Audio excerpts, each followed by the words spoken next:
Hey, assalamu alaikum everyone. Welcome back to SHIB Update today. Some few days ago, I told you that there's time until 22nd of May for SHIB to make a decision. I think it was one down here, so I can actually go on and tell you. This was the video. Basically, you can watch the video which was posted, I think, back in May 14. So 3 days ago, I made a 5 minutes video explaining the channel of SHIB, where I told you that SHIB has this channel going down, and if we actually do the calculation, taking in that support right over here, we have time until 22nd of May, as you can see, to make a decision. So it was coming. It was pretty obvious.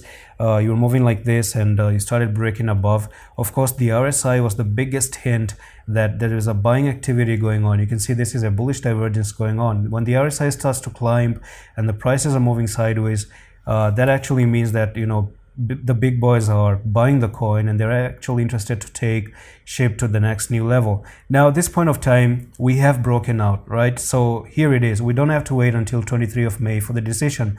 It has already made it very, very clear that we have broken above it. So there could be an instance where we see SHIB dropping down to 2290, retesting this, and then finally go back up to 3795, because that's where you're actually meant to go, back up to that channel one more time. And don't forget, I am the zero killer.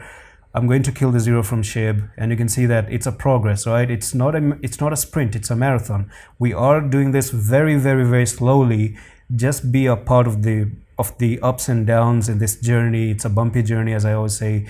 So as long as you're there, it's actually going to motivate me to kill the zero. So we're in a desert. We're trying to find the water, but we're going to find the water. And that's all for the video, and I'm going to see you in the next one. Office.